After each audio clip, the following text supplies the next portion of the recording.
A man once said it will be possible for a businessman in New York to reach out to his colleague in London using a device no larger than a watch and be able to transmit any picture, diagram, text instantly anywhere in the world.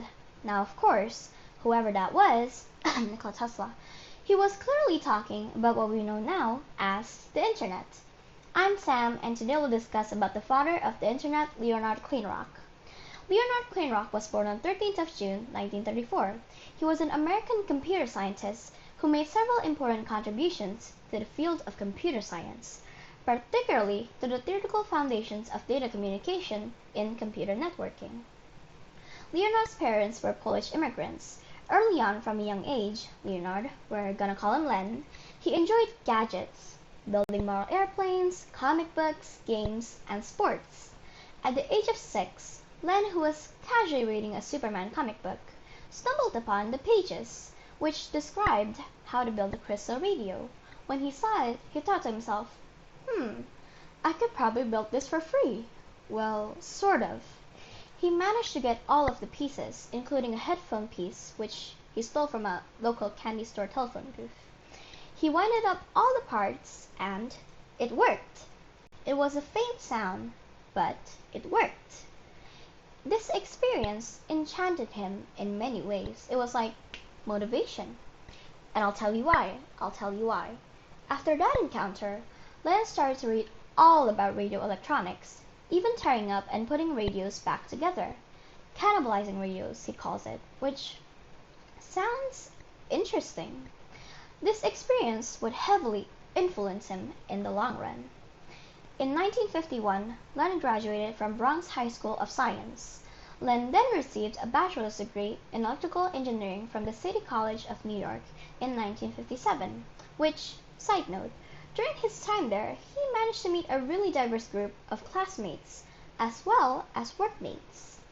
Then he earned a master's degree in 1959 and a doctorate in 1963 for electrical engineering from MIT in Cambridge. During his time in MIT, in which MIT had many computers, Len had realized that they would eventually have to interact with each other in a network. He felt that the mathematical descriptions of existing communication networks, such as telephone exchanges in which a single node connected only to another node, was inadequate for describing the future computer networks, which would have many more nodes. He said that this is perfect, it's wide open, it needs to be done, and nobody else seems to be working on it. Len had found his new thesis project. He made an assumption that the time of when the data arrived at a node and the time the node spent processing the data were independent of each other. Nevertheless, Len was able to predict how computer networks would perform, and his work provided a mathematical descriptions of packet switching, in which each data stream is broken into discrete, easily conveyed packets, which in 1964 he published as a book. He really is productive, isn't he? In this work, he analyzed queuing delays in Plan 55A, a message switching system operated by Western Union for processing telegrams, because back then, telegrams. Now, let's step back a bit. On October 4th, 1957, the Soviet Union launched a satellite to space. The USA president at that time, President Eisenhower, saw this and realized that America was no longer the leader in space technology. Being the winner of the Second World War and all, I don't think America liked not being the first, which then created the Advanced Research Projects Agency, which basically funded STEM, science, technology, engineering, and mathematics, to build their capabilities back up, and indeed they did. How? Here's how. They would go to a great scientist and say, "We know you're good, here's a pile of money, go do something great in your domain, we don't care what it is, just shoot for the moon." What they basically did was delegate authority to trusted parties. You can say that this sort of became the golden era of STEM. Okay, let's get back to 1967. Len was now involved in designing a network, ARPANET. In 1969, Len's group connected a packet switching computer to an STS Sigma 7 computer, becoming the first node on ARPANET, which was originally planned to have 4 notes. On October 29, 1969, precisely at 10:30 p.m., Len and his student sent the first message over ARPANET to an IMP and a computer at Stanford Research Institute.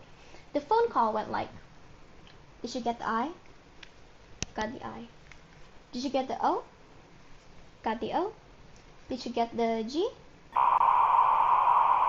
The message was going to be the word login. However, the connection crashed after the letter O. So yeah, the first message that was ever sent was low.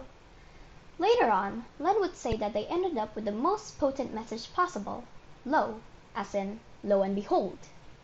In 1970, Len published research on the theory and application of queuing theory to computer networks. He supervised many graduate students who worked on the communication protocols for internetworking, which led to the Internet. It also produced multiple research papers. In 1988, Len chaired a National Research Council committee that produced a report toward a national research network to the U.S. Congress to pursue the development of the High Performance Computing Act of 1991, which helped facilitate development of the Internet. Al Gore championed the report, and in 1991, the Al Gore bill was passed.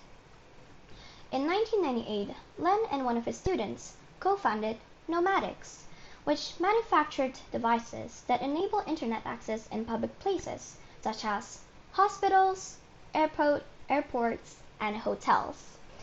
Nomadics was bought by the Japanese company Docomo in 2008. Also, Len and computer scientist Yu Xiao in 2007 founded Platformation Technologies, which allows grocery shoppers to compare prices between local supermarkets online. So yeah, that was basically how we got here, except of course there are many more milestones after that.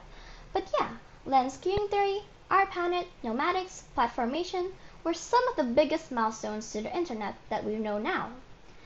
Len currently is a distinguished professor of computer science at UCLA, and he has published over 250 papers and authorized 6 books.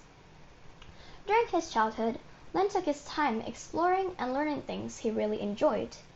He indulged in his hobbies, and it proved to be such a good move in the long run.